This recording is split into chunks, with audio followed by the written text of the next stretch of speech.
in a minute or two. In the meantime, let's hear a song.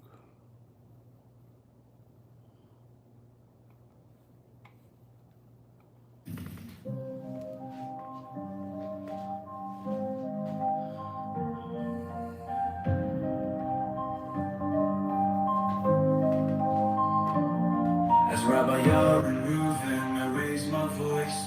I'm Israel, you must make a choice. These false speakers, they lead you astray with sweet words that cause souls to decay. Rambam has warned, the danger is real, their lies are poison.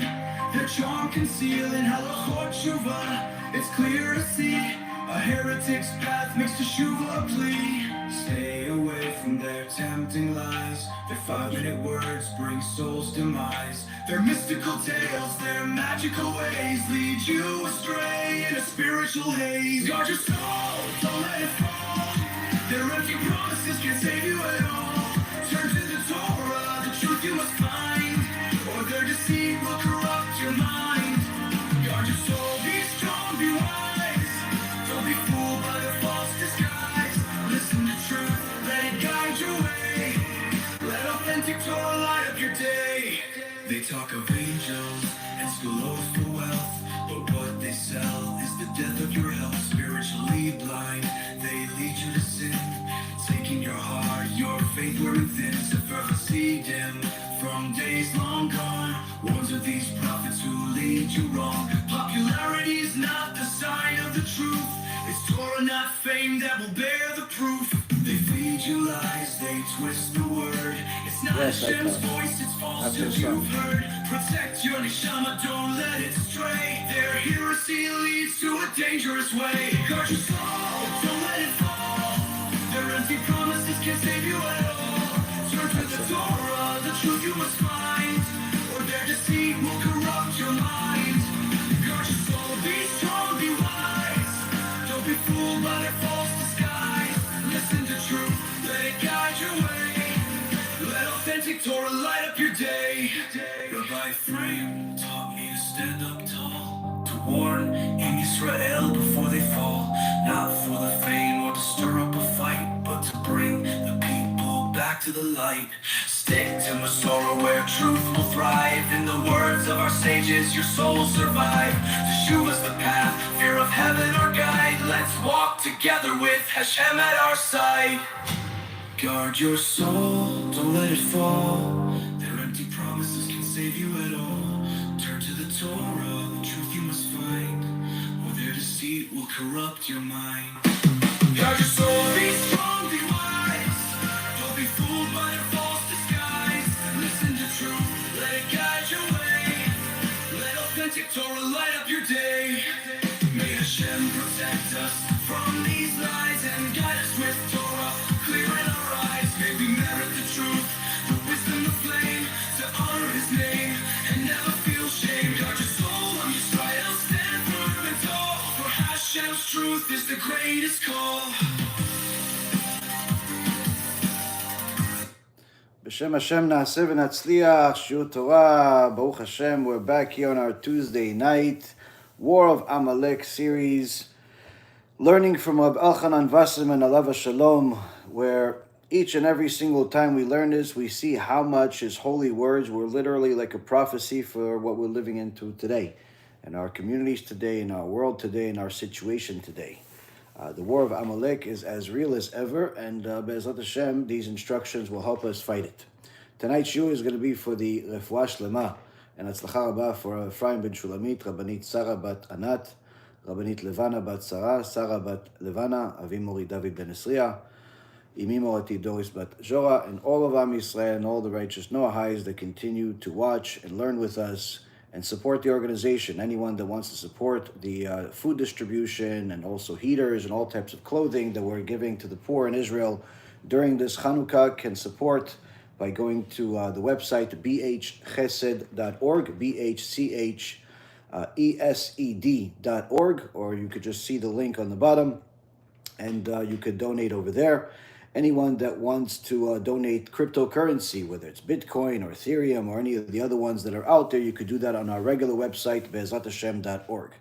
And of course, anyone that subscribes as a paid subscriber to the AI Rabbi app, which is literally changing people's lives from all over the world, whether it's Russia, Germany, Australia, the United States, Israel, the people that are using it are absolutely loving it. They're sending me comments about it on a daily basis. And just to literally encourage you guys to do it, I'm giving you free stuff. And we've sent out a bunch of these tumblers to people. So it's not only they get the gift of the AI Rabbi, but they get one of these cool things, which by itself is $15. So that's something that we're sending out. So anyone that subscribes this week, we'll send them a free tumbler. It's not going to be an offer forever. We can't afford to do it forever, but nonetheless, we're trying to help you guys make the decision to try it out. You try it out, you see what it is, and then you decide what you want to do with it after. So with that being said, Rabotai, we have, Baruch Hashem, an enormous amount of Torah and to understand, to learn, to apply. And after Rav Elchanan Wasserman has taken us through 12.5 shiurim in this series, where for the first 17 lectures of this series, we've learned the clear guidance to the war of Amalek. But now, Rav Elchanan Wasserman is entering a new door. The war against everyone is doing it mentality. What is this everyone is doing it mentality? We start off by identifying some problems within the Jewish magazine industry that have become so widespread, people forgot that it's even a problem. We're also going to touch on Satan's new kiruv strategy that fools people to believe that psychedelic drugs are actually a cure to their spiritual problems, or any problem for that matter. We're also going to go into a couple of life-changing stories, real stories that when you hear them, if you don't have goosebumps, you should check your pulse. So a lot is on the table, and Rav Elchanan Wasserman literally wrote this over 80 years ago, and you're going to see how his words, alongside some of the sages like the Ramchal, the Gemara, and others, are literally the words of the living God. So Rav Elchanan Wasserman is, in essence, starting a new segment, opening a new door after giving us instructions that there is a war of Amalek. You have to be motivated to fight it if you want to win. Uniting the righteous people is an absolute must if we want to have strength during this war. And the reason why we're losing is because we're not uniting. The Satan is fooling everyone to going their different ways. But nonetheless, there are some people that are not exactly people you want to unite with because they're wicked. So it's not uniting everyone, but uniting the ones that Rav Elchanan Wasserman specified as the righteous people. But ultimately, the cure, ultimately, the weapon, ultimately, the solution is a single solution, a single weapon, a single tool, which is publicizing more Torah. Getting people to learn more Torah. That's the only solution. But there are people that haven't understood this yet. And in one of the places that we see today as a problem, in fact, it's not a new problem. Rav Elchanan Wasserman starts off by saying, "Ba'et ha'achrona mitnaeget." In recent times, there is a new commotion in the Haredi community to publicize Orthodox literature. What is this Orthodox literature? He's talking about publicizing all types of so-called Jewish magazines and newspapers. Has become a problem already at his time. Now, of course, the secular papers, the heretical papers, the filthy papers, it's a given that no one should ever look at those. Needless to say, a religious Jew. But here he's not talking about that. Here he's talking about those that are coming from the religious Jewish community have caused quite a commotion in his time. Needless to say today, where there's literally, it seems like a new Jewish magazine every other day. And he says that this is something we have to address. Now, of course, the average person that's subscribed to whatever Jewish magazine they're part of, I don't know any of the names, I don't subscribe to any of them. There was one that I was subscribed to years ago, but after I saw how they conduct their business in such a dishonest way, I realized if they're so dishonest, how could their reporting be have any honesty in it? But the point is, there are people who subscribe to it. There are people that are reading it. Is this a problem? And if it is it really the type of problem that could be included in this war of Amalek? I mean, is it that big of a problem? Well, let's see. Rav Elchanan Wasserman, first and foremost, tells us that part of fighting against Amalek is fighting against the status quo. The status quo of things that have gotten to the point where people don't think it's worth a fight because it's become a standard. It's become everyone is doing it, Rabbi. Everyone is doing it mentality. Even the Orthodox community is doing it. Even this is doing it. Even that is doing it. So when people say, listen, everyone is doing it, you're going to fight that? What, are you going to fight everybody? And Rabbi Elchanan Wasserman says there's a new commotion, a new wave of commotion by the Orthodox community to publish what they call Orthodox writings. Religious communities, magazines, newspapers, and so on. Now, again, not all magazines are the same, but the general topic is a problem. The general issue is a problem. Even one of the chachamim, tzaddikim, that started a magazine or a newspaper for the religious community, the Haredi community, he himself said it's a problem. Who was this? The Admor Migul. The Admor Migul, years ago, decided that too many religious people are reading the newspapers, the filthy papers, full of heresy and so on. In order to get them out of that and into something that's censored, into something that is filtered, into something that's not going to have all this garbage, he said, alongside Rav Shach and other Chachamim, that the Haredi community will start a Jewish newspaper for the community. And he told his Hasidim to subscribe to this monthly paper, I think it was like something like $3 a month or a little less. And of course, his Hasidim followed. As time went by, one of the Hasidim, there was a serious Talmid Chacham. Of course, he subscribed just like the Rebbe asked. But one day his neighbor, that was also a Hasid, saw him get his mail, and in his mail was this paper, religious newspaper. He takes it out of the mailbox and then rips it to shreds and throws it in the garbage. What's this? Why are you throwing it out? Why are you ripping it up? The Admor said to subscribe. And the Chacham says to him, yes, I subscribe just like the Rabbi said. But the Admor did not say to read it. It's Bitul Torah. It's wasting time. When this story got to the Admor Migul, he smiled and he said, he knows how to listen to me. He knows how to understand what my real intention is.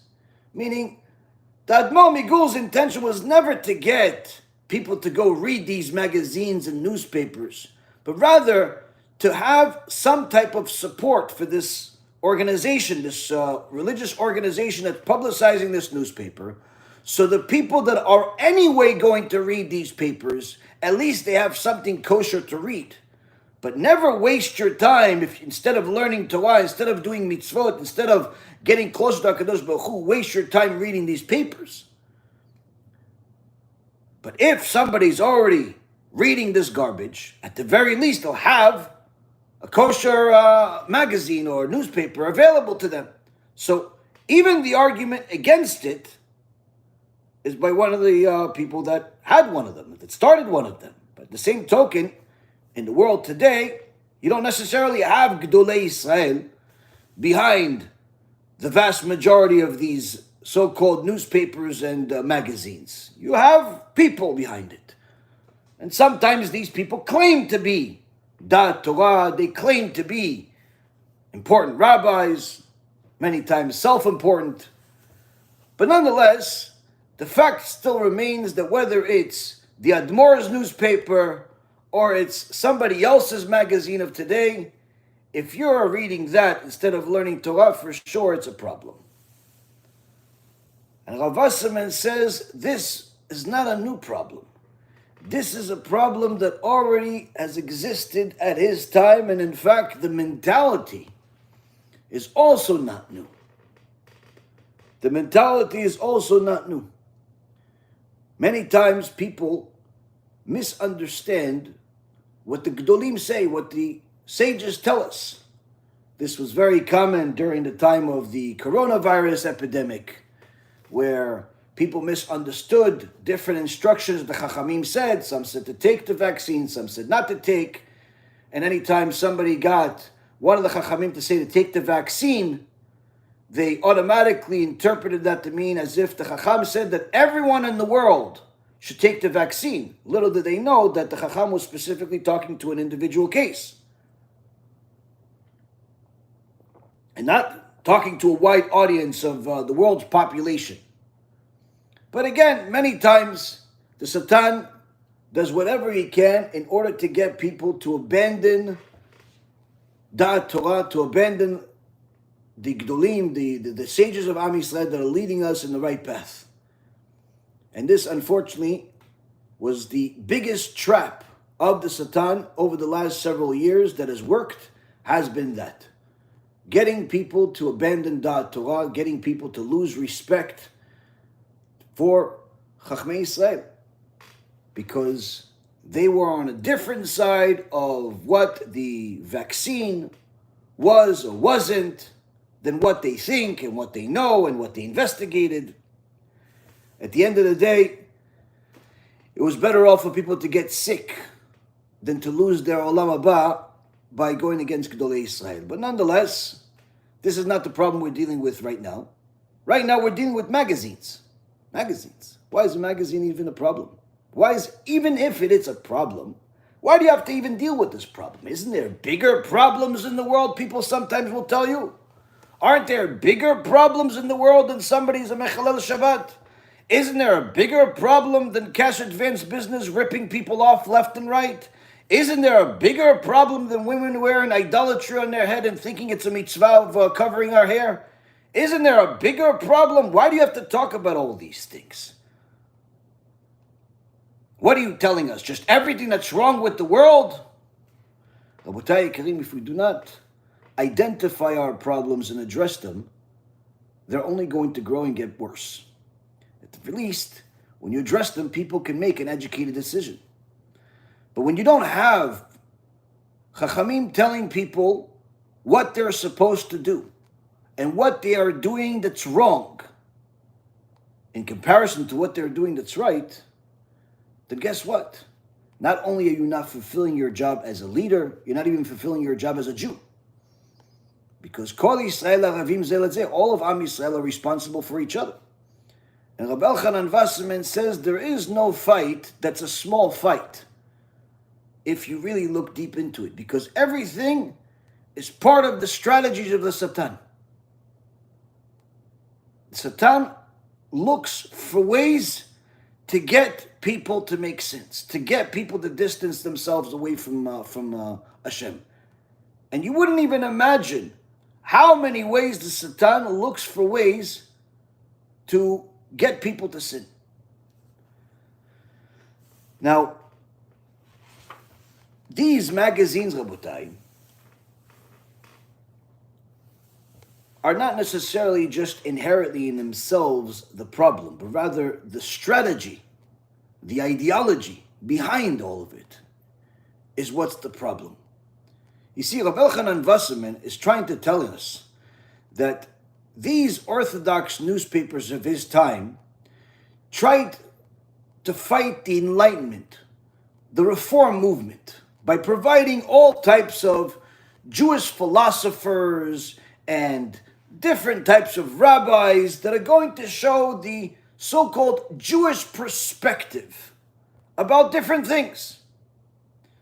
This is something that was there, but we see today it is quite a standard. In fact, the vast majority of Jewish media that's out there is in order to please the public, is in order to get more subscribers, to get more fans, to get more likes, to get more popularity.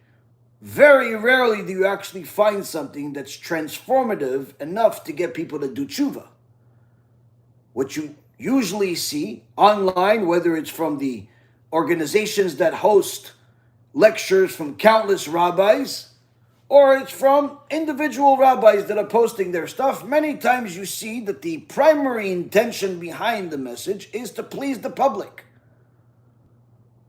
Rarely do you ever hear the speakers, the writers, actually telling people they must change, unless it's something that's outside of the Torah perspective. They'll try to get you to change your vote and vote for one politician versus another. They'll try to get you to hate somebody if they hate him. They'll try to get you to speak Lashon Hara about all types of people that you don't even know. They'll try to get you to, read up on the most recent gossip of what's happening somewhere in the world. They'll try to get you to think that you can somehow solve the problem with anti-Semitism by resharing one of their new posters that says never again. They try all types of things to appeal, to make you feel Jewish, even if you're not doing anything that's actually Jewish in your day-to-day life. This is standard. And this is part of the problem. Because Rabbi Elchanan Wassman is telling us this whole thing started in the Orthodox community because some people came up with the idea that in order to fight the secular mentality, the reform mentality, the heretic mentality, we have to use their tools. If they're speaking about philosophy, then we should speak about philosophy, but from a Jewish perspective. If they're speaking about science, then we're going to speak about science from a Jewish perspective. If they like to talk about politics, and that's the most important thing, then we're going to talk about politics and tell you that our rabbi went to visit the president. Our rabbi went to such and such event where there was a bunch of other politicians. The rabbinical organization of XYZ has held a event where all types of politicians showed up and gave a speech as if they just won some type of an election. And we gave them a reward that they could put on their door that everyone knows means absolutely nothing. It was a complete baltashchit on the wood and the metal that made it.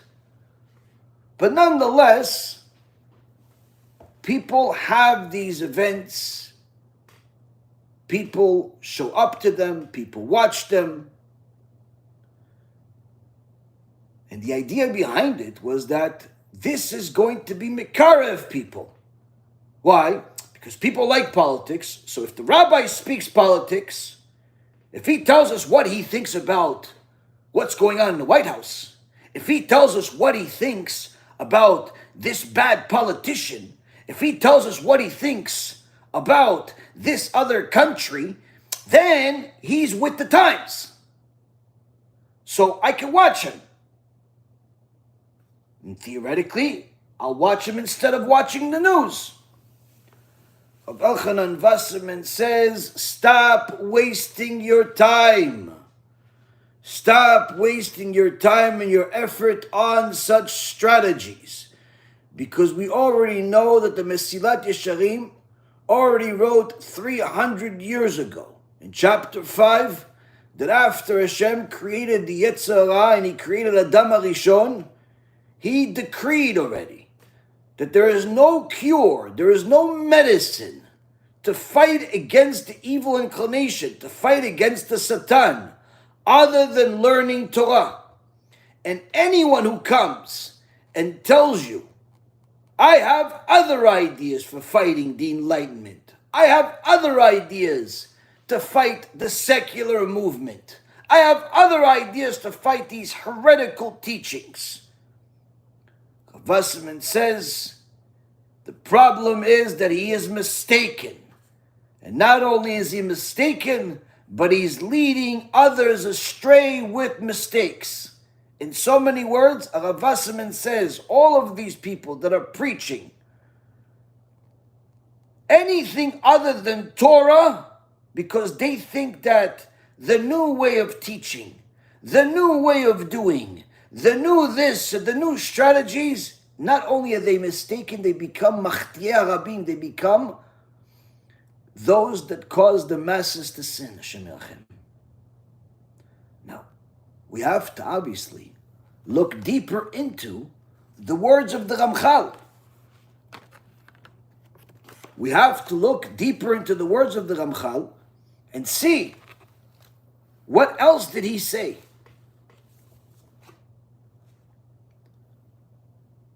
In chapter 5, which is a chapter that's called Factors That Undermine Vigilance and How to Avoid Them. You know, there's 3 different things that cause a person to lose that fire, to lose that connection to Hashem.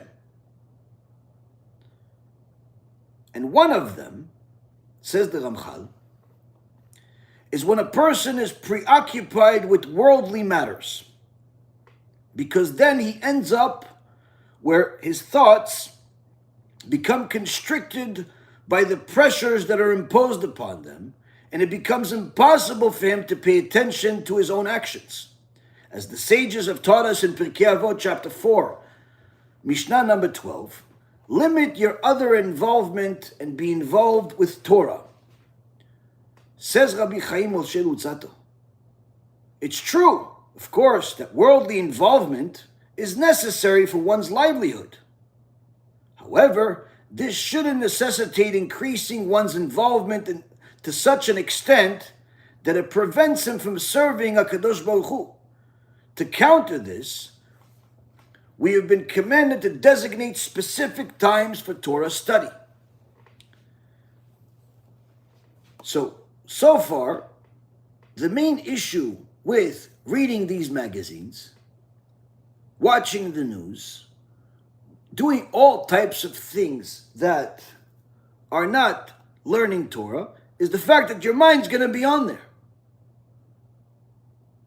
But Rav Wasserman says, no, he's not only mistaken with the strategy, he's leading people astray. So we have to dig deeper into the Ramchal's words to see what's going on here. And the Ramchal says, we previously mentioned that the most essential thing for attaining vigilance is Torah study. And we find a statement by Rabbi Pinchas ben Yair in the Gemara Masechet Avodah Zarah, page 20b, Torah brings one to vigilance. And without that vigilance, without the Torah, vigilance would be unattainable. This is also what the sages said in Pirkei Avot, chapter 2, Mishnah number 6, that an ignorant person can never become a pious one. The rationale behind this is that HaKadosh Baruch Hu,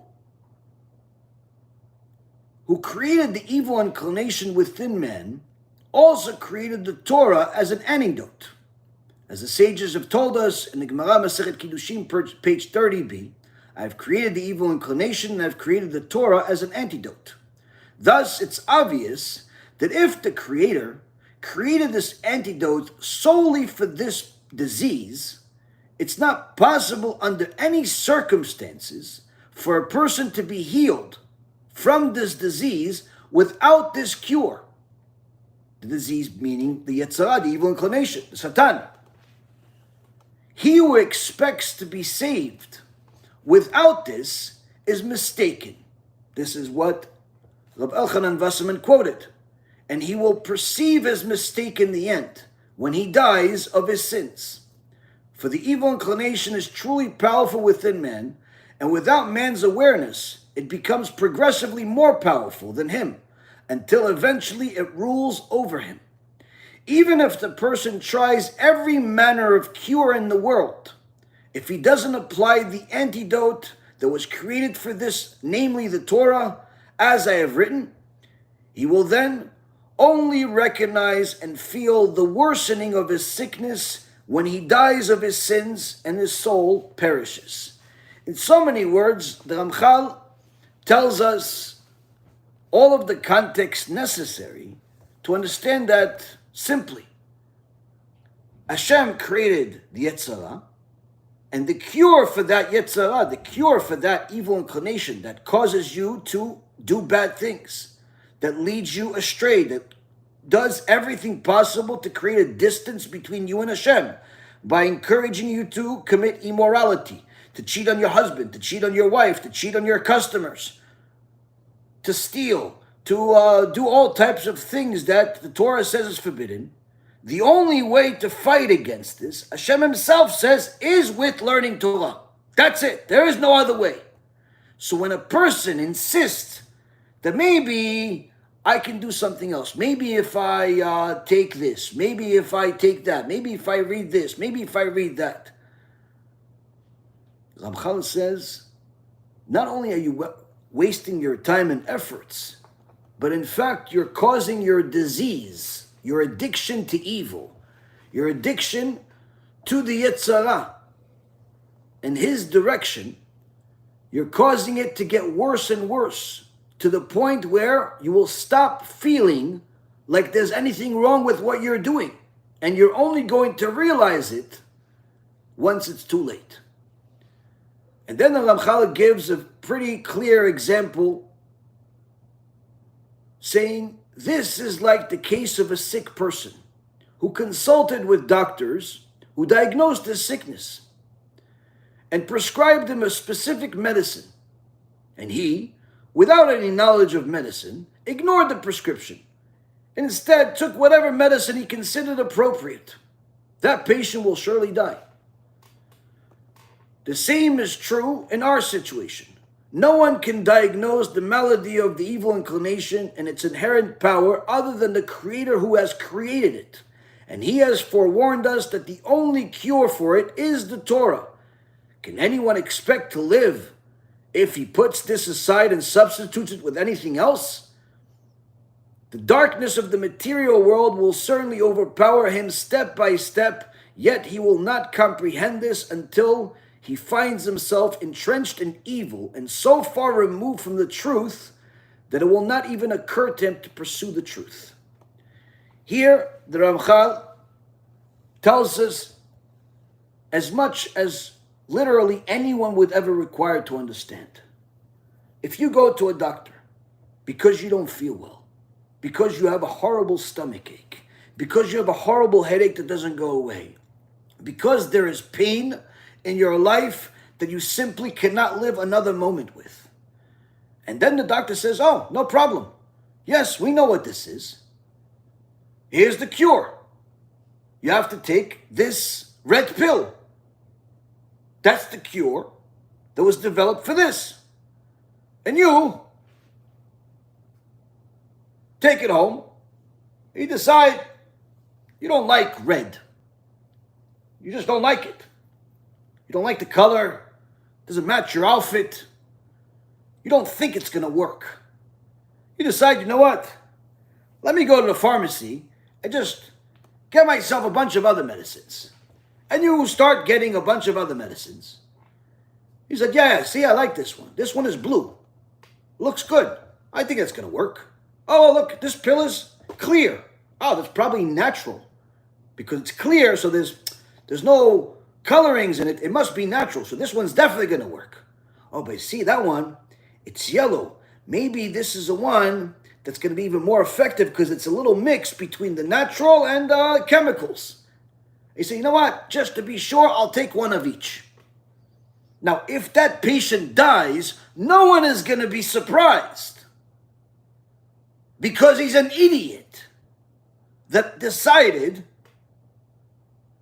that he's going to take it based on his own perspective, disregarding his ignorance, disregarding his foolishness, disregarding the expertise.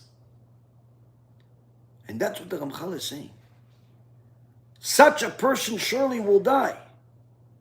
And the same happens to anyone that thinks that they can do chuva, that they can serve Hashem, that they can be religious without learning Torah. It's impossible for them to survive.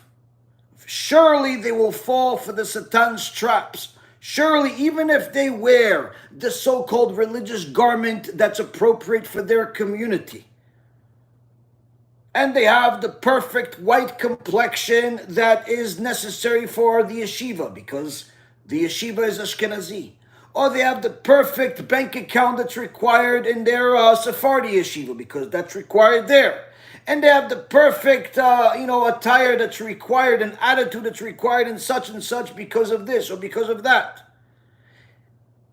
But yet, while their complexion is perfect, and their bankroll is perfect, and even their demeanor when they communicate with people is perfect, they could still have a black heart full of sins and corruption in their behavior because they're not learning Torah. They could still be a cheater in business. They could still tell you, listen, we're going to agree that you're going to pay $10,000 for this event for food.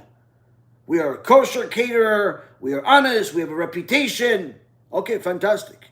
And on the day before the event, they tell you, listen, we made a mistake with the price. It's not $10,000. What do you mean? I only have one day. The event is tomorrow, meaning I don't even have time to get a second company. Yeah, well, listen, I understand that you may not like it, but it's actually $16,000. What? How could you make a 60% mistake? No, listen, you know what happens sometimes with this, and you don't even have the opportunity to change. You don't have an opportunity to debate anything. Why? Your event is tomorrow. And you know how often this corrupt type of business happens? You know, anyone that has had an event, whether it's a bat mitzvah, bar mitzvah, wedding, an event for whatever it is, if you had catering, if you had music, if you had any type of vendors, if you built a house, if you built an office, if you did any type of business, for sure you know exactly what I'm saying. Corruption has become so standard that people already are trying to find a way to live with it. And no one looks at themselves saying, wait, I'm doing the same corruption that I'm causing other people. And the guy tells you, yeah, it's 60% more.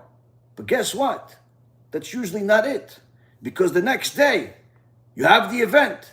Okay, you're going to pay the guy 60% more. You have no choice. People need to eat. You don't have time to get a replacement.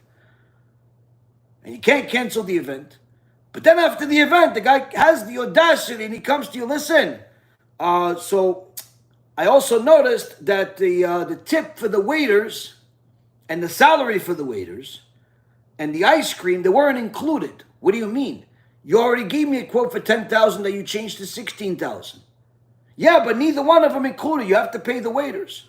How much you have to pay them? $50? No. You have to pay them another 25% added to the tab. In so many words, you don't even know what to do, because what are you going to fight with the person? And if you decide that you don't want to, they hound you, they don't leave you. And literally, these stories are a dime a dozen. A dime a dozen. There's just simple corruption everywhere. You want to go get a car? You can't find a normal person. You can't find a normal person. One guy, another guy, and a third guy. All of them are reviewing the same files. All of them will give you different prices. And after you tell one of them, listen, but I got the same car for $50 less somewhere else. Okay, I can do that. Wait a minute. If you can do that, why didn't you already do that?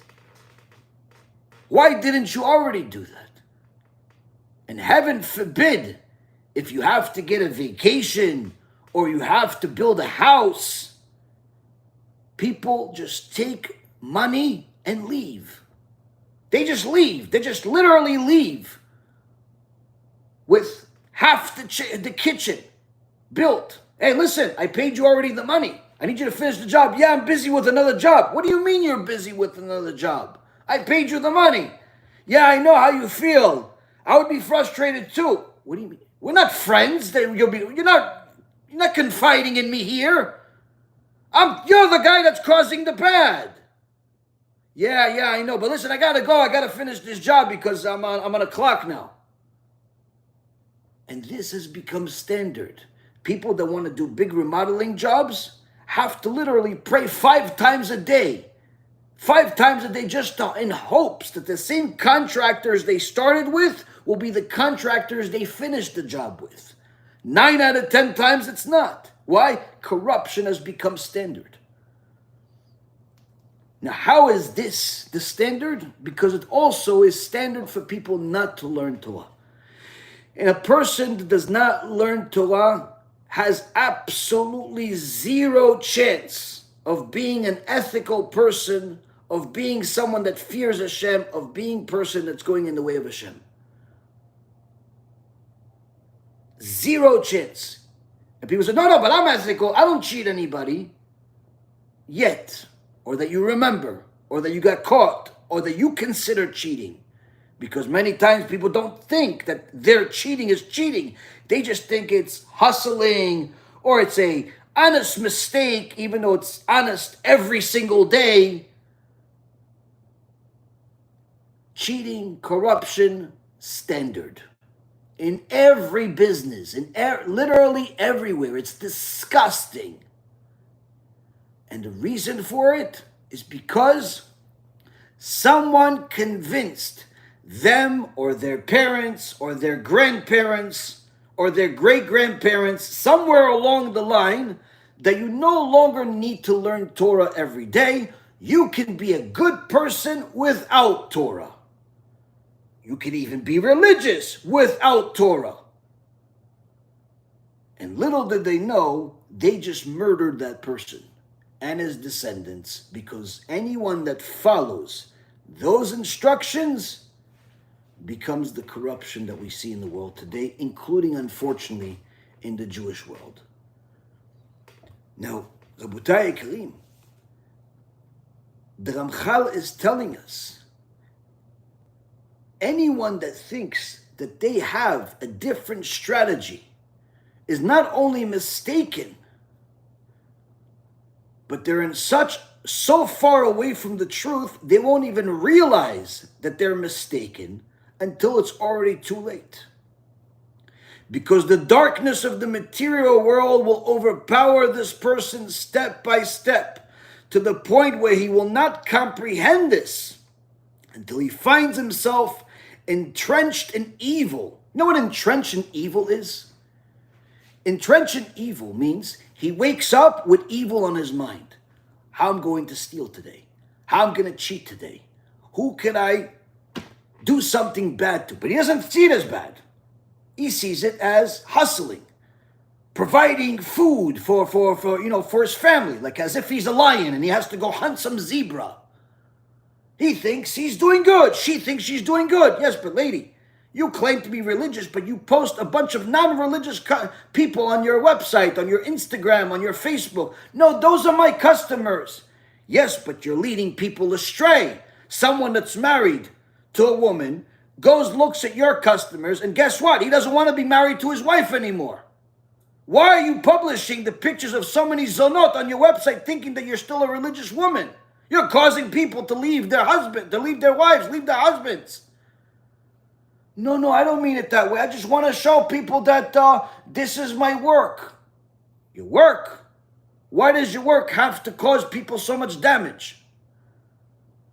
Why? But people don't think about it this way. They think, what? I'm not, what? I didn't mean it. What did I do? How come? What happened to me? What happened to you? You know how much damage you caused? In the morning, you woke up and you were thinking, how can I cheat my boss by making him think I showed up on time, but in reality, I'm going to go to the ball game, have a good time, have a couple of non-kosher hot dogs as long as nobody sees, and then I'll show up and at 11, 12 o'clock, but one of my friends is going to clock me in. So I'm going to cheat my boss of 3 hours. But yeah, listen, my boss is rich. He doesn't really care. I'm his best employee. He doesn't care that I'm going to cheat. Already in the morning, he's thinking about a strategy of how he's going to cheat, but he doesn't see this cheating. Already in the morning, she's thinking of what can I wear that's going to make one of my colleagues give me a nice compliment. One of my colleagues, hey Rachel, you're looking good today. Oh really? Thanks. Wow. Yeah, your husband should be really happy he married you. Yeah, he is. In reality, she doesn't care about her husband for nothing.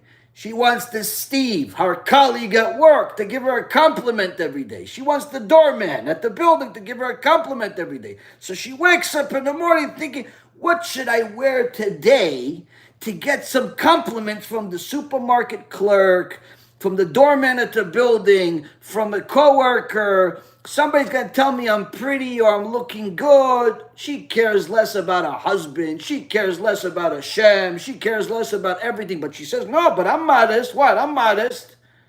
You're modest. If you're getting so much attention, I can assure you you're not modest. I can assure you you're not modest. And in fact, modesty does not even come just with clothing. Modesty is also behavior. So what ends up happening, Abutai, when a person does not learn Torah, they become entrenched in evil without even realizing it. She doesn't realize that she is cheating on her husband. She doesn't realize that she is cheating on her customers. He doesn't realize that the same customers that help him build his company, he is now sticking it to them, hurting them, the same people that helped him, build him.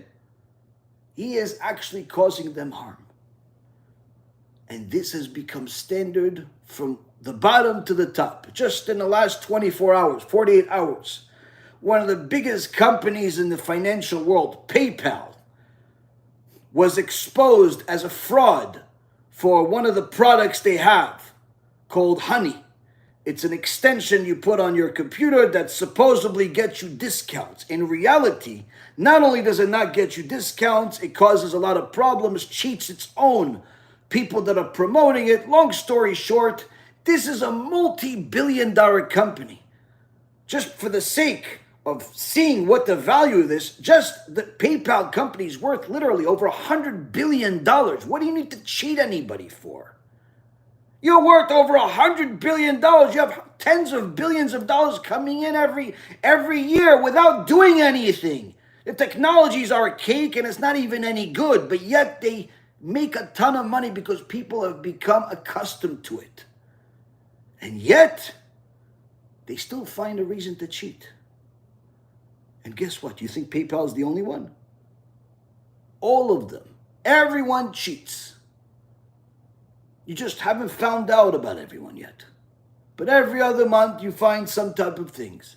Why? When someone lives a life without learning Torah, then that means that they have good that's determined by people. And good that's determined by people will change from person to person. Whereby one person that determines good is to give your customers the proper amount of change for what they deserve, while another person will determine that giving them the proper amount of change is not good because they don't need it, because you don't think they need it, because if they can afford your product, then they must have extra money, so you need it more than they do. So his definition of good is different than the first guy's definition of good. And his definition of good, that it's okay to commit adultery as long as no one catches you. It's okay to steal as long as no one catches you. And what ends up happening, Abutai, the mentality of people become corrupt, the behavior become corrupt, and the laws become corrupt. The actual laws themselves become corrupt. Corruption becomes standard. And this is not just in the whole wide world.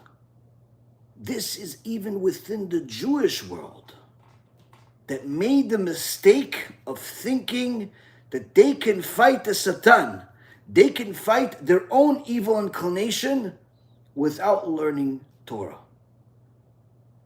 And what ends up happening is that a person gets entrenched in evil to the extent where he does not even see it as a problem. He cheats in his business regularly. thinking that this is the way to do business. He cheats on his wife regularly. Why? He says, this is what keeps me married. Wait, cheating on her keeps you married?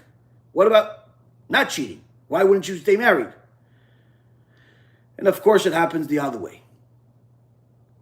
And that's why the Ramchal says, if a person is involved in Torah study, he'll become familiar with its ways, meaning with the evil inclinations' ways, as well as with the Torah's ways. He'll become familiar with the positive commandments. He'll also become familiar with the prohibitions. And ultimately this will reawaken within him the motivation that will move him in the right direction. In so many words, the Ramchal says the Torah in itself, if you just read it, it's not enough. You have to apply. But you can't apply what is not constantly visible in the frontal part of your mind. If you learned it when you were yeshiva bachur and you're now in your 30s, it's not enough. Why? Because when you learned it, it stayed in the front of your mind. So if you encountered the problem, if you encountered the danger, when you learned it initially, you had the weapons to fight it. But if you haven't learned this issue for 10, 20, 30 years already, then guess what? If you encounter that problem, you're not going to have the same tools. And that's why learning Torah is something that never ends. Learning Torah is something that never ends. But then we have to go further into the slight difference between what Rav Elchanan Wasserman said versus what the Ramchal said. Where on one end, both have said that someone that thinks that there's a different solution, a different cure to fight against secularism, heresy, and all of the Satan's different strategies.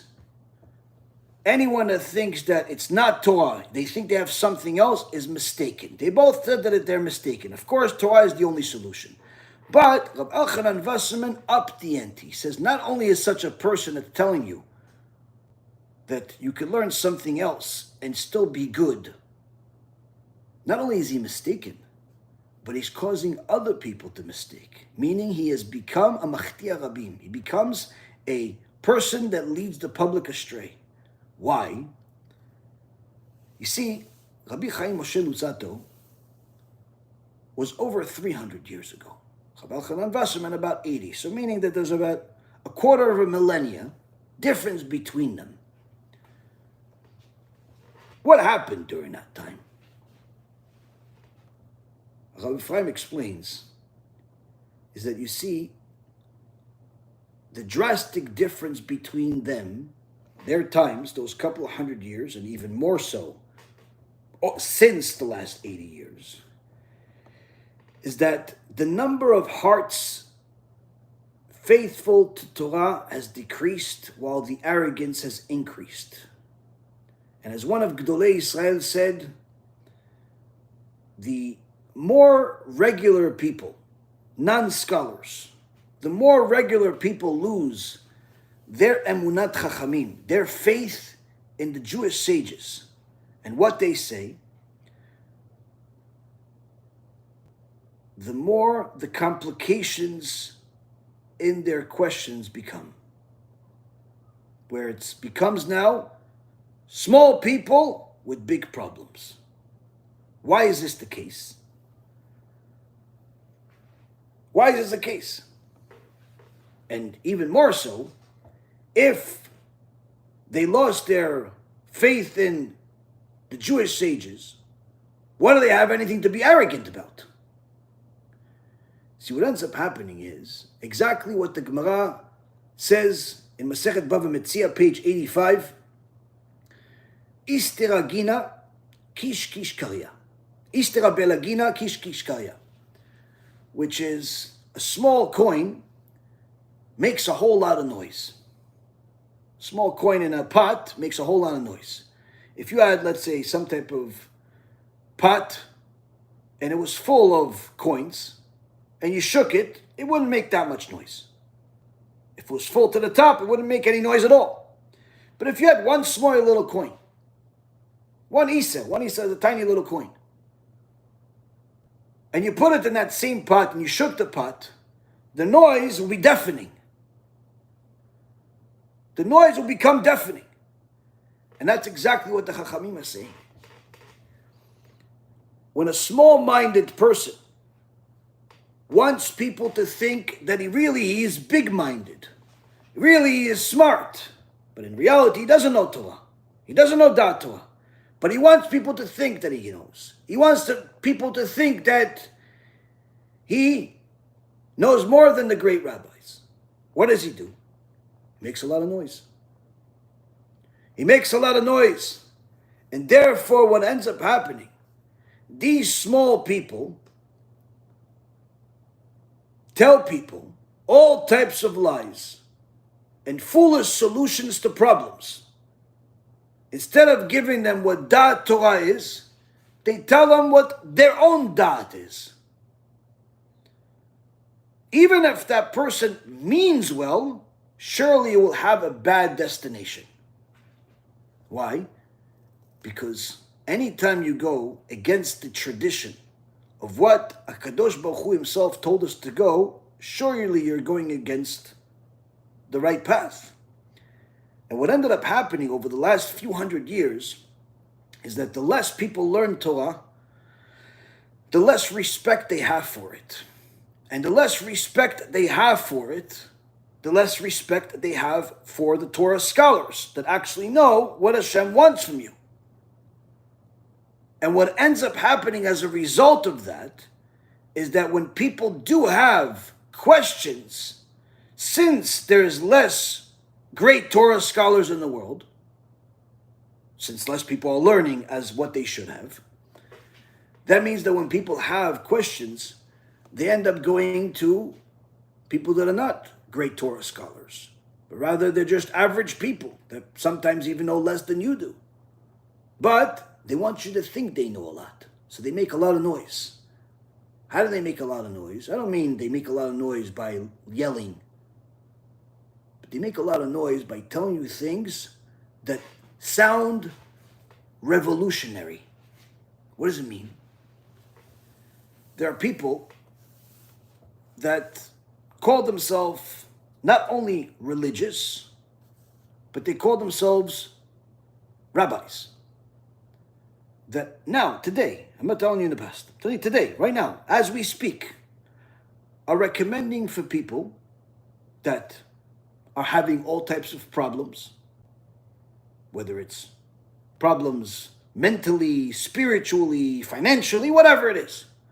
They're telling them, your solution is psychedelic drugs, illegal drugs that have killed people, illegal drugs that have caused people damage that is unrecoverable, cause people to lose their mind completely. Illegal drugs that are forbidden by the Torah. But you have people that call themselves rabbis. Baruch Hashem, there's not many, but there's enough to cause noise, that are recommending for the masses. They even have YouTube videos about this. Like, they're not ashamed about this at all. There's no shame here. There's no secrecy here. I'm sure there's a bunch of secrecy what's going on as far as how they get this stuff and all the corruption and all the illegal drug dealers that they befriend and whatever else happens behind closed doors. But there are literally people that are so-called Jewish leaders that are recommending drugs to people, to Jewish people, to religious people, to secular people, to anybody, because they believe this will solve their problem. Once you come to my center and you meditate and you take this illegal drug that could literally kill you under medical supervision, then you could encounter something and it could free you and it could dish you and it could that you. Rabotai Karim, there's even a degenerate, porn addict, disgusting excuse of a human being that is not only promoting this stuff, he has a whole center where people come to this place. I met some of these people. They come to me, say, yeah, I went to the center. I don't know, it's kind of weird taking drugs and stuff. And like, what? You took drugs? You're a religious Jew. Why are you taking drugs? I don't know, I was depressed. He told me that, I could just let loose a little bit. Well, no, did you let loose? No, not really, actually. No, nothing loose, nothing. Actually, I got sick and got depressed after it. I actually thought about going back again. Maybe the second time is going to work. Oh, so now you already are mentally addicted, if not partially physically addicted. Rabotai, this is being recommended in the open, without any secrecy, as far as no shame. They're recommending this. They're making money off of this. People think this is, actually believe this is even a solution. You know why? Because the ones that are promoting it are these little people that cause a lot of noise. They cause a lot of noise, whether it's what they say, the ideas they preach, the way they preach them, their type of presentation. It's just a simply show business. One big corruption. No da'at Torah whatsoever. They tell you now, I'm quoting all of the great Kabbalists in history. And this, and they make themselves seem to be either mysterious or, all types of, literally it's just one disgusting, pathetic lie that anyone with clear eyes can see in 2 seconds. But when you're dealing with problems, when you're dealing with suffering, especially, people that are dealing with all types of emotional pain, you can't see clearly. So you can easily become vulnerable to these disgusting people that are using the religion as a front to their drug dealings, as a front to their corruption, as a front to their evil. Now, this is unfortunately not the only scam that's out there. There are also people that are getting people to say, you know what? Go to the mikveh twice a day. That's going to solve your problems. Yeah? Where is that written in the book? It's written. Don't worry. Rabbi this one, Rabbi Nachman said it, Rabbi this one. It's written. Baal Shem Tov said it. He did? Where? I don't know exactly, but it says, just go to the mikveh. Well, do I need to learn Torah? No, you don't have time for that. You go to the mikveh. It's good. That's going to solve your problems. Or you know what? Go to the kever of the tzaddik. Leave your wife. Go to Uman. Go to Poland. Go to Tveria. Go to this place. Go there, and that's going to solve your problems. Okay, but what about learning Torah? Yeah, if you have time for that. But just go. Go spend a few days there, a few months there. Spend your life savings there. Spend. Go. That's going to solve your problems. Now again, certainly there is certain value to going to the gravesite of a tzaddik and praying there. But that's not what they're recommending. They are changing the whole picture by literally telling people that if you go to this tzaddik, he's going to solve all your problems. If you go and do this certain sgula, this is going to solve all your problems. If you take drugs, this is going to solve all your problems. Without even addressing their problems, without even telling the person, by the way, you know what the solution for your problems is? Stop cheating on your wife. Stop cheating on your customers. Stop violating Shabbat. Stop wasting seed. That's the problem. You can just stop. The tzaddik is not going to get you to stop wasting seed. The tzaddik is not going to get you to stop cheating on your wife. You have to stop. You have to stop. The tzaddik, what? You pray to him until you're blue in the face. What, he's going to stop you from going and leaving your family in the middle of the night to go commit all types of sins and go to casinos? The tzaddik's going to do that for you? No. You have to do that. And that's the problem. When the con men that are using religion find a victim that's weak-minded, they do whatever they can to make them believe that they have an easy solution. And because that weak-minded person has no connection to someone that has da'at Torah, does not even value da'at Torah, to know that there's a difference between getting some Joe Schmo to tell him something versus one of the great rabbis to tell him something. He doesn't understand the difference. So what ends up happening is, he just goes to whoever makes the most amount of noise. He goes to whoever makes the most amount of noise. He goes to whoever has the best marketing, and the one that has the fastest solution to his problems, at least theoretically. And the truth is, Rabotai Karim, that all of these sgulot, the mikvehs, or the thing that's become very common today, where they tell you go into the park, go into the trees, and go meditate there for hours. Meditate there for hours. Why? Go learn Torah. No. Rabbi Nachman said to go meditate. Rabbi Nachman didn't say go meditate in some park for hours. He said to go learn Torah. You want to go and meditate, you want to pray to Hashem, no problem. But to make that the foundation of your servitude to Hashem, it's a mistake. It's a mistake. Because the truth is that anyone can do chuva. Anyone can do chuva, and in fact, the Chachamim teach that you, no matter where you are right now, can have even more power than the great tzaddikim. How so? Shlomo HaMelech says in Kohelet, chapter 9, verse number 4, "For he who is attached to the living has hope. A live dog is better than a dead lion." So what is Shlomo HaMelech telling us here? What is he giving us? The National Geographic's lesson? A live dog is better than a dead lion? The Avot Rabbi Natan, in chapter 1, section 12, the 8 to 12, says what Shlomo HaMelech is referring to is a living dog is good, meaning that he's better off than a dead lion, because the living dog is referring to a rasha, a wicked person, who is still alive. And because he's still alive, he's in a better position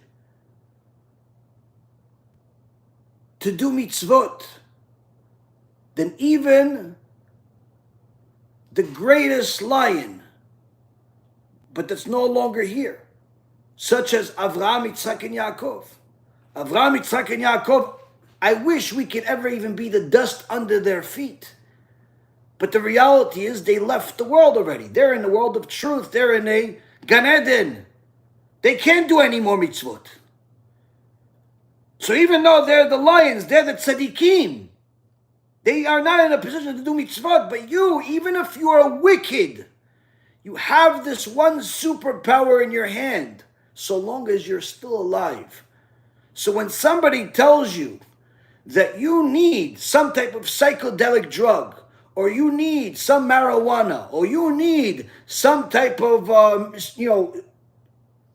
forest experience in order for you to connect to Hashem, in order for you to learn Torah, it's a mistake. You can do chuva. You can fix all of your problems by learning Torah.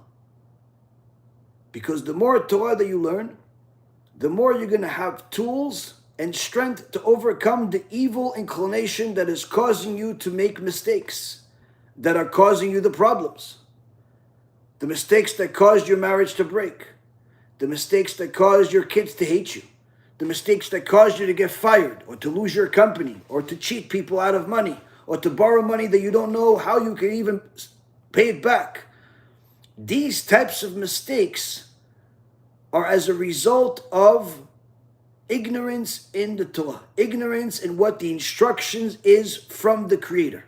And the more a person becomes familiar of the instruction set of the Creator, the more they know how to behave in real life. Now,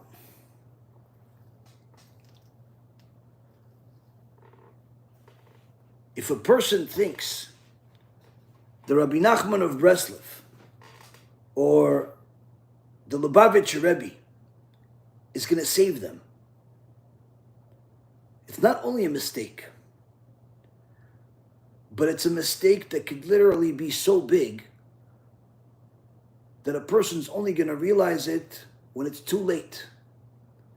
Because what ends up happening is that if a person falls for that path where they think that some tzaddik, even if it's Rabbi Nachman of Breslov or the Lubavitcher Rebbe or the Baal Shem Tov or Rabbi Akiva or Moshe Rabbeinu, doesn't make a difference. If you think they're going to save you and you could just continue behaving and misbehaving, then you have replaced real Judaism with another version of Christianity, where they think that they can do whatever they want and Yoshke is going to save them. Without learning Torah, no one can save you. Without learning Torah, Rabotai, there's no heaven. Not in this world or the next. Now, of course, without learning Torah, a person's not going to know how to do mitzvot, not going to know how to keep Shabbat, not going to want to keep Shabbat. So, of course, there's no heaven after this world. But the truth is that when a person has not learned Torah, there's also no heaven in this world, because his life will be full and entrenched with sins and corruption. And this type of behavior also attracts certain type of environments, certain types of people, certain types of lifestyle. And one of the tools of the Satan to convince people to go to the con men pretending to be rabbis that are selling people psychedelics, con men that pretend to be resourceful and helpful and looking for your interest, but in reality all they care about is your money. One of the reasons that people fall for this, for these fake Kabbalists, fake gurus, fake,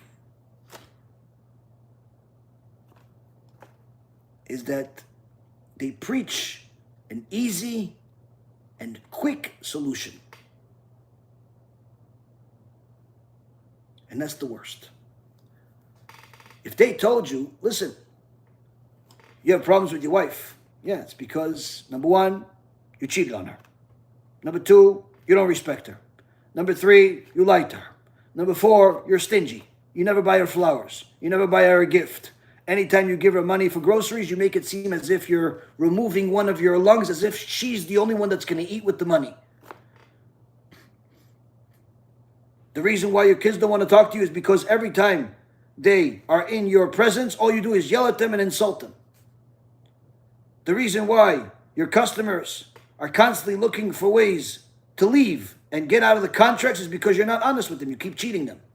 The reason why your partner in business left is because you stole from the company. The reason why you're constantly angry on the road is because you don't drive like a normal human being. And yet you expect everyone to. Meaning the problems you have are a result of your own actions. And if you learn Torah, then that means you'll learn morals. You'll learn respect. You'll learn how to treat a wife. You'll learn how to treat your husband. You'll learn how to treat your children. You'll learn how to treat your customers. You'll know what's allowed, what's forbidden. You'll know. But this takes time. And when a person doesn't want something that takes time, and even more so when you tell them, listen, you have to change your behavior. That means it's not only going to take time, it's going to take sacrifice to change your behavior, your mannerisms, your way of doing business. He doesn't want it. He wants a quick solution. So what does he do? He goes to one of the con men. He's going to give him a pill and fix his problems. He goes to one of the con men that's going to give him some book that has the answers to everything. Even if you don't read it, just make sure you pay cash. Not the price of the book, the price of the fake mikubal. Because people already have fallen into the hands of the Satan by having this mentality that everything needs to be quick. Everything needs to be easy. And therefore they jump to forbidden places because they were fooled to believe that whatever is being offered to them, that is the so-called secret cure. This is actually also something that even people that are usually on the right path, that's also how the Satan gets them off the path. Why? Because they start learning, they start keeping Shabbat, they start doing the things they're supposed to, but when they compare themselves to the rabbis they hear so many stories about, Rav Kanievsky, Rav Ovadia, all these different tzaddikim, like, listen, they're so far ahead that I have to catch up. So what do they do? Listen, I need to know all this stuff. I need to know Kabbalah. I need to know the mystical things. I need to know all of these different things. Yeah, but you're not ready for it. No, I'm ready for it. And what do they end up doing? They end up studying things they're not allowed to study. Sometimes they study things that are simply above their pay grade.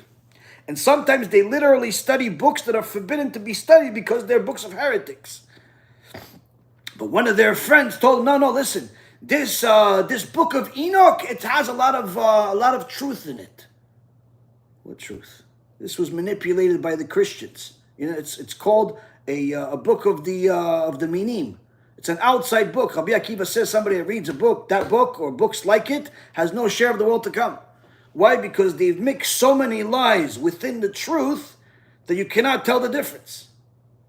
So it does not have any tradition. We're forbidden from reading such a book. But the person that doesn't know this, what does he do? No, I'm going to read that book. I'm going to read the book of creation. I'm going to read all text. Why don't you read Gemara? No, but I read some, but I want something more. What do you mean? How do you know that? How do you assume even that you know enough in order to get there? How do you even assume that you know what you think you know? What ends up happening, the mentality of, I want a faster solution, I want a faster achievement, I want to, right now, fools both the people that are already on the wrong path, and unfortunately some of the people that are on the right path. And the common denominator between the two of them is simple. They have no respect for Da'at Torah. They don't have respect for Da'at Torah. So even if a big rabbi says something like, yeah, but he's not my rabbi. Yeah, but he's a Gadol b'Yisrael. Yeah, he's a Gadol, but he's just not my Gadol. Who's your Gadol? I haven't figured that one out yet. Or it's someone that's already passed away. Okay, but do you know all of his books? Do you know all of his writings? Do you know how to apply it to this law? No, not yet. Okay, so in so many words, you have someone you can't talk to, someone you can't hear anything from, and someone that even if he has the answers, you don't even know them because you haven't studied, but you're assuming that that's the right direction for you. Why? Because that direction is more convenient for the Satan to put traps in. Now, Rav Wasserman is saying that this type of mentality where people are preaching these fast solutions, people are competing with the so-called secular world, so they're starting Jewish podcasts to talk about politics, Jewish podcasts to talk about all types of nonsensical things, including heresy, including things that are against the Torah. Why? Because they think that this is going to be Mekarev people. This is going to get people to get closer to Judaism, to keep Shabbat. So allowing him to drive to my house on Shabbat back and forth and coming to Kiddush for a few years, that's going to get him to feel like he's really Jewish. These strategies are all based on a mentality that there is a different solution for the Yetzer Hara. And that is not only wrong, but it's literally one of the tools of the Satan to turn a person that's already on a good path into someone that becomes an enemy of God. Now, the Orthodox magazines that Rav Wasserman is referring to says, what you don't realize, he says, is that these magazines, not only is it Bitul Torah, where you're wasting your time reading all types of opinions that are either not relevant to your life, not necessary for your life, or just outright against the purpose of your life. But not only that, not only is it a waste of time, but what a lot of people don't realize is that many times these magazines themselves are full of yetzara, full of gossip, full of lashon hara, full of heresy. And that's what Rav Wasserman is saying here. These Orthodox magazines themselves need protection from the yetzara themselves. And how will you make up all of the time that you wasted and the effort that you wasted reading these magazines and newspapers? How will you make up for all of that bitul Torah? In fact, these magazines have gates wide open for the Yetzirah with opinions of heretics that are not Da'at Torah. And as Rabbi Ephraim says, instead of Da'at Torah, you get Da'at of the newspaper, Da'at of the magazine. They decide who is good and who is bad. They decide who is right and who is wrong. The writer, the journalist, that has a title of Rabbi before his name, that has a title of whatever, president before his name. And people waste their time, their resources, their money, reading this stuff, thinking, no, well, it's a Jewish magazine. You're making a mistake. Why? Because instead of that, you could be reading the weekly parasha. You could read the commentary. You could read the Midrash. You could read the Ramban. You could read the Or Chaim. You could read Gemara. You could read Mishnah. You could read literally millions of books that are real Jewish writings. But instead you're reading this. Because this mentality is not just in the magazine. It's a mentality of those that are behind it. The magazine is just one of the products. We're going to come out with a magazine because the magazine is going to compete with the, secular magazines, the non-Jewish magazines. So instead of you looking at the secular newspaper, you're going to look at the Jewish newspaper. Instead of looking at the one that has forbidden pictures in it, we're going to have other pictures in it. In reality, when people see some of the pictures in the non-Jewish magazines, certainly they hurt the neshamot, but they also hurt their neshamot sometimes when they look at the Jewish newspapers because they see so much shopping in every single page that literally their lust for money becomes as much as the lust for the other stuff. But all of this stands on the mentality that you need to do all of these things in order to get people closer to Judaism, in order to get people closer to the community. And that's a mistake. Even though there are certain benefits to how things have become modernized, whether it be medicine or the way food is, and then the supply of food and the way you're able to do all types of businesses, certainly there are benefits. But these benefits also come at a price. And a person that does not have Torah, does not learn Torah, is not going to know where the price becomes too expensive. One of the issues is magazines. But Rav Wasserman doesn't leave it just with the magazines. He doesn't leave it just with the magazines. Magazines is just a tool. Since this Jewish writings that are opening the gates to the Yetzirah, that have opinions that are against Da'at Torah, even if the mistakes that they're making that are against Da'at Torah are not intentional, they still cause a problem because wasting time on them causes people to know less Torah. And in fact, those that publicize these things, these organizations or individuals, may mean well. They want more people to read, connect,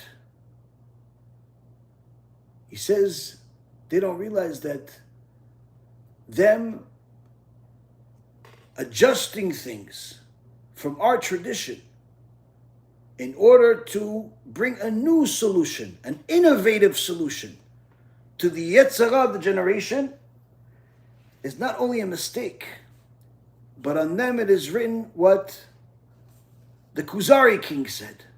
In the Kuzari, Sefer Kuzari, where your intentions are good and welcomed, but your actions are not. There are big organizations that host all types of speakers because their intention is that each speaker is going to bring an audience, attract an audience. And therefore, their target is always to bring someone that's popular, someone that has new ideas, but who has time to go over every single word, to know if even this guy has dat Torah, to know if even if this person knows what he's doing. And what ends up happening is that some of these organizations that host different speakers do not realize they literally have many different heretics on their platform. People that are preaching things that are outright against the Shem, outright against the Torah, saying things that you don't need a Rabbi Reuven to tell you that it's wrong. You could just simply look at the halacha. But they're publicizing them, they're pushing them, they're promoting them, they're putting them on their papers. Rabotai, how did this happen? Simple. When you're trying to constantly use a different tool than what the tradition is, which means that you're not looking for someone that teaches the traditional Torah and what Gdolei Israel have taught. You're looking for people that have an audience, people that have a new twist, people have a new strategy, something new. As the Chazon Ish says, Chadash asur min Torah. Anything that's new is forbidden.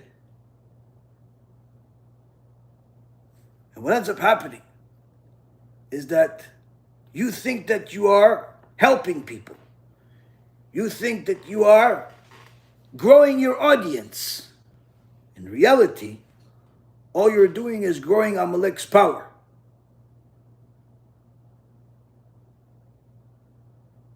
And this is one of the extraordinary issues that is happening everywhere.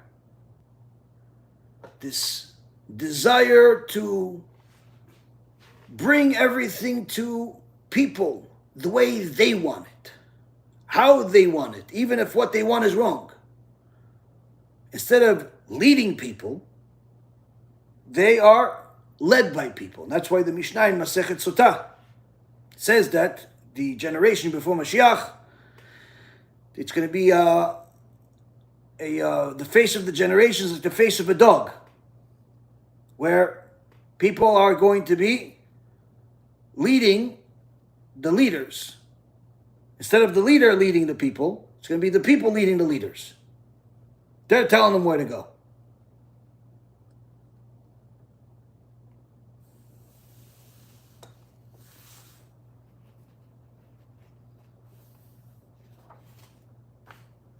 Rabbi Shimon Bar Yochai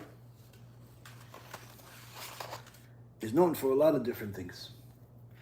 One of the stories that perhaps people don't know, at least not as well, is one that was in the Avot Rabbi Natan, in the Nuscha Aleph, in the Perek 41, Perek Mem Aleph, where Rabbi Shimon Bar Yochai learned something himself. We learn from it, but also puts things into a certain perspective. Many times a person thinks that, listen, maybe I won't learn Torah, but I'll do a lot of good things. Not realizing that you cannot be good without having an instruction set of how to be good, which is the Torah.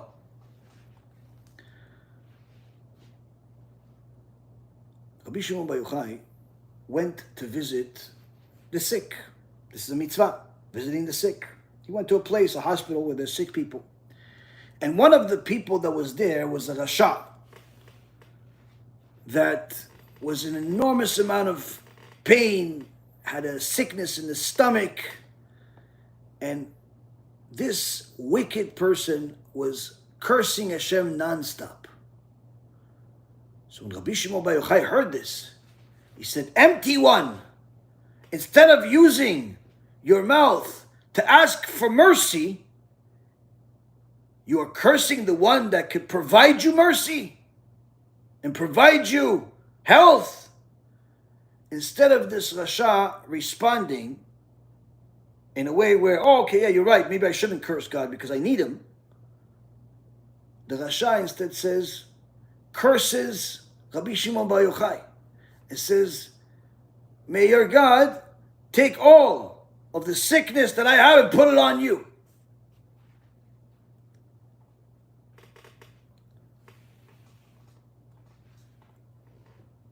Rabbi Shimon Bar Yochai took this and understood that this was a message from Hashem. And Rabbi Shimon Bar Yochai says, it's good that Hashem allowed this guy to curse me. It's good that Hashem did that. I deserve it. Why does Rabbi Shimon Bar Yochai say that he deserves to be cursed? He went, he did a mitzvah, he went to visit the sick, he rebuked the person. He's a tzaddik. How could you say that you deserve this? Rabbi Shimon Bar Yochai himself says, it's good that Hashem allowed this person to curse me. I deserve it. Why? Because I left learning Torah to go visit the sick.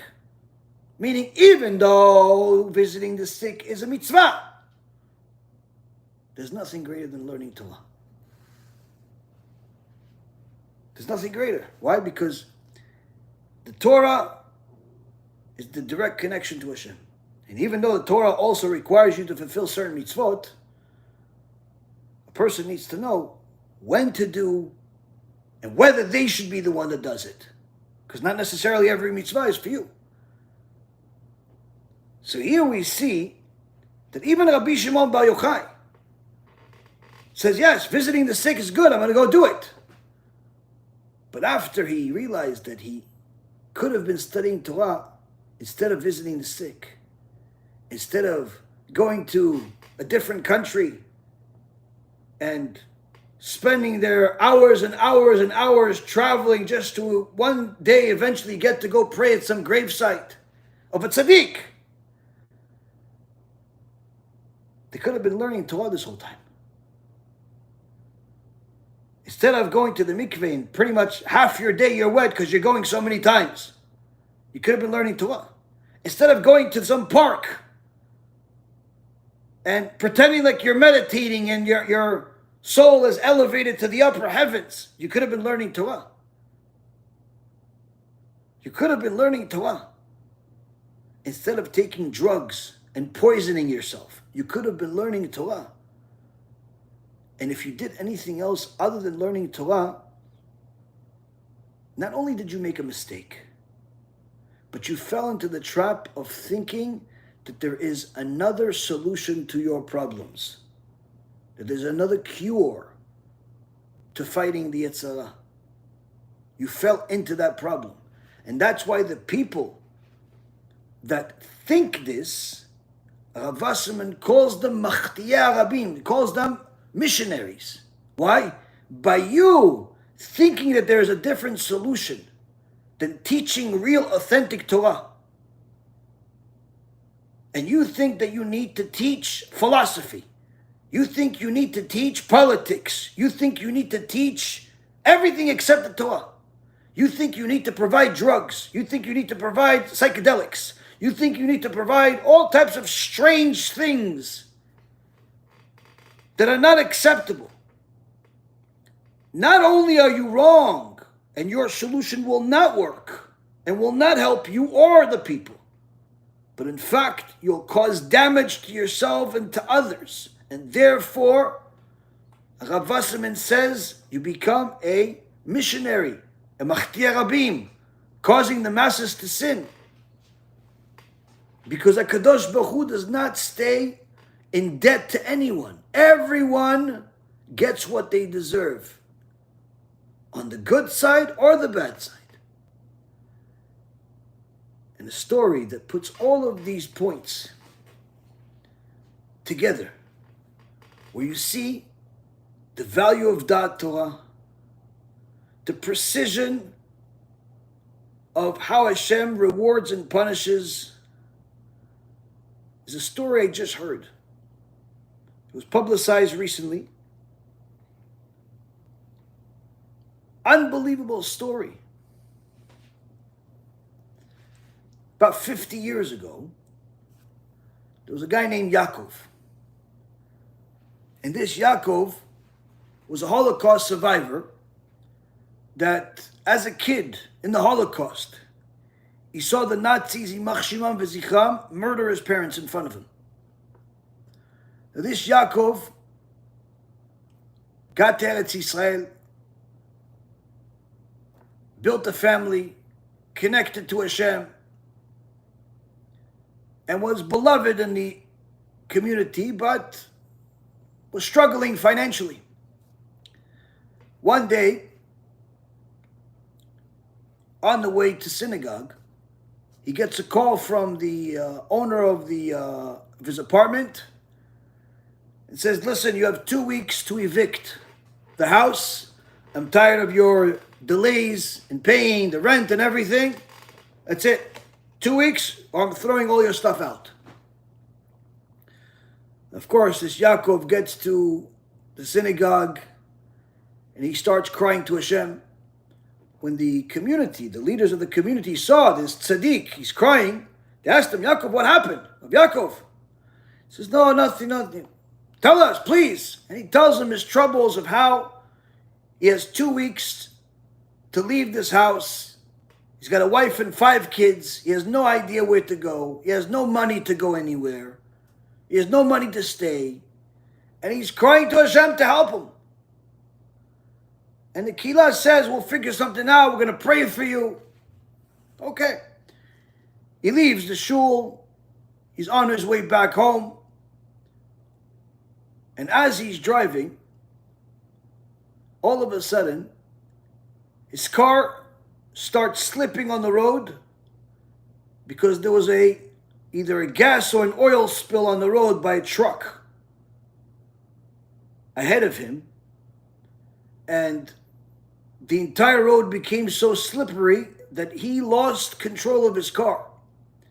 His car spun around, lost complete control, went onto the sidewalk, hitting 2 85-year-old people and killing both of them on the spot.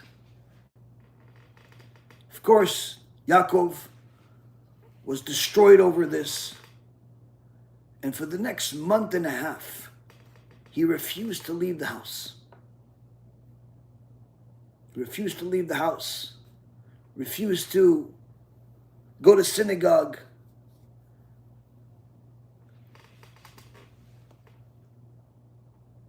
And it got to a point where the community was very worried about him. He wouldn't come to shul. He wouldn't pray. He wouldn't talk to anyone. And all he kept repeating is that he murdered 2 85-year-old people and he doesn't deserve to live. Tzaddikim are very, very sensitive to the bliot, to other people. So even if he didn't do it on purpose, obviously this is an accident. After the police found out what happening, they realized this is an accident that happened as a result of the trucking company that had the spill. It's not his fault, but still, he said, even if it's not my fault, why did it come to my hand? Why did Hashem use me to kill these people? And this all happened in Netanya, by the way, where I was born. After a month and a half of this, the community leaders became so worried They wanted to get da'at Torah of what to do, something of prayer, something. So they took the picture of Yakov and also the two people that died. And they went to Rav Kanievsky. They got to Rav Kanievsky and they said, "For the Rav, we have an issue with becoming pikuach nefesh. He's not eating, he's not drinking, he's not communicating, he's not leaving his house. He's a tzaddik." And they showed Rav Kanievsky his picture. And Rav Kanievsky says, "Such a tzaddik, why should he have any problems with the house? The community has to buy him a house." So the leaders of the community says, "Sure, B'ezrat Hashem, we'll do it, Kvod Harav. We'll do it. We'll buy him a house, but no problem. But how do we get him out of his house? He doesn't want to live because he killed people, these two people." And then they show him the two people that he killed. And immediately, Rav Kanievsky's face got serious and he pushed away the picture and said, "Amalek." Now, no one dared ask what Rav Kanievsky meant. There's just sometimes you don't ask any questions, even though you don't have an answer and you have no idea what just happened. Why did Rav Kanievsky push the picture away, call these people Amalek? Maybe they didn't keep Shabbat. Maybe this, but nobody knows. They died. People don't usually like to talk bad things about people that died. Anyway, Rabotai, they went ahead and got some people together to raise some money and buy Yakov a house. So he doesn't have to deal with this landlord anymore and getting kicked out of a house. And after another month and a half passed, Yakov still has not left his house. But one day, there's a knock on the door. His tzadikah wife opens the door. She's also very, very sad of what's happening. But in front of her is a man dressed in a business suit, saying to her, "Can I see Yakov, please?" She says, "Sure." She brings him to the room. Yakov is sitting there looking at the ground. And this guy opens up the windows, brings some light in. He goes, "Hey, Yakov. First off, I want to tell you that your blessing from Rav Kanievsky came true. Okay? And second, I'm a realtor that works for the state. And a few people from your community bought you a house. So I want to show it to you. Because in order to give you possession, I have to present it to you first." So of course, Yaakov is very surprised. Did not expect this at all. Quickly, he gets dressed and he goes with this realtor. They get to the house. Everything looks good from the outside. They enter the house. And as they enter the house, he starts looking around. And all of a sudden in the living room, he sees the picture on the wall. Those two people, those two 85-year-old couple that he murdered, that he killed, that he removed from this world. And he starts hysterical crying, losing complete control, fell. Immediately the realtor picks him up, brings him some water. What happened? What happened? You see those people? I killed them. I don't deserve them to live. What? Not only did I kill them, but now I'm going to take their stuff. How could I be in such a horrible situation? And the realtor says to him, "Listen, Yaakov. You see, I work for the government as a realtor. But before I hand over anything, I have to investigate things. Now, this couple didn't have any kids. And that's why, when they died, the house became the property of the state. But the state doesn't want to keep houses. They want to get rid of them. So when your friends came together and wanted to buy the houses, it was great for the state. They get the money instead of the house, much better for them. But as soon as I got the job that I have to go, give you this house, I wanted to investigate what's in the house. I started looking into drawers, everything. And in the drawers, I found pictures of these people when they were younger. And they're wearing Nazi uniforms. I sent this to Yad Vashem, the organization that has all of the detailed information of the Holocaust. And Yad Vashem confirmed that these two people were war criminals that escaped Nazi Germany. They were working in the Treblinka concentration camps. And out of all places in the world, they decided to flee Germany, flee Treblinka, flee Europe, and go and hide from the Jews inside Israel. And no one knew where they were until they died. So you killed 2 Nazis.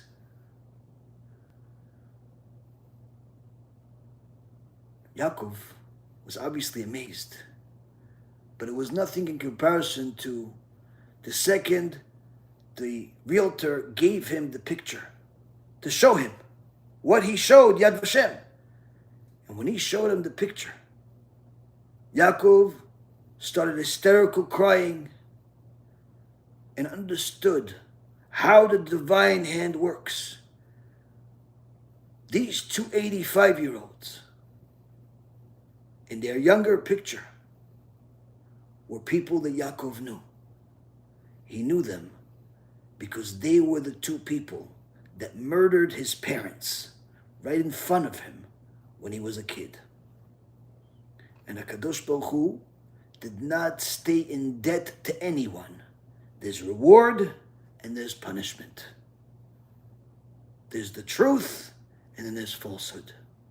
When a person thinks that anything other than the Holy Torah is going to get you to a place of good, to a place of truth, you're not only mistaken, but you're causing other people to go in the wrong path as well. The Da'at Torah of Rav Kanievsky to go give the community the push to go buy him a house was not only to help a tzaddik, but it was also as a messenger of Hashem to close this account. And clearly his holy eyes saw Amalek and said, get this Amalek out of here. While the people didn't understand because they don't have the same holy eyes as Rav Kanievsky, as Gdolei Israel. But at the very least, they had emunat chachamim, to know when to ask, to know when not to ask. When you have emunat chachamim, when you have da'at Torah, then going in a different direction than what our tradition has been for over 3,000 years is no longer an option. But when a person does not respect the chachamim, when a person does not value da'at Torah, when a person is so arrogant that they think that they are da'at Torah, even though they are the little coin making a lot of noise inside the pot, then what ends up happening is, Rabotai, is that they get to such a horrible place, so entrenched in sins, that they don't even realize that they're sinning or leading people to sin. And instead of helping people with their resources and knowledge, they end up hurting people by selling them new strategies, like drugs, like psychedelics, like all types of fake ways to make a shortcut to what they think is a good place. But there is no good if it's not the Torah. And the Torah has a very, very simple instruction set. And we can all follow it. Be'ezrat Hashem, this fight is clearly worth it. Because although many people will say, do we really need to deal with this? Do you really need to fight this? When you hear about the rest of the context, the rest of what it connects to, and what it turns into, you realize that yes, even this is critical enough for Rav Elchanan Wasserman and Gdolei Israel to bring to our attention and know that this is one of the necessary bits of information that we must have in order to win the war of Amalek. And Be'ezrat Hashem, we listen to them. Anyone that wants to support and help the organization, especially now that the cyclical year, the Gregorian calendar is complete. If you are located in the United States and you want to have the tax benefits, you could donate on our website, be'ezrathashem.org. Also, those that have a cryptocurrency and want to donate it there, certainly you have an opportunity to use those profits you've made on cryptocurrency and stocks and all the different things that HaKadosh Baruch Hu provided you, or just simply income, to help us publicize Torah. The world stands on 3 pillars: Torah, Avodah, and Chesed. Supporting Be'ezrat Hashem with your cryptocurrency or your stocks is not just something that you're doing for any one particular person, but it's something that you're doing for all of Klal Yisrael. Because with those resources, we can spread more truth, we can fight the ignorance, we can spread Torah values, and we can simply bring light to the world, the light of Torah. Support, help, and make the money and cryptocurrency and whatever other resources you have that Hashem blessed you with, make them part of eternity and not just something part of a temporary bank account that is here today, gone tomorrow. Thank you very much. Hashem bless everyone. Atzlacha Rabba, and Be'ezrat Hashem, we're going to learn again next time. Kol Tuv.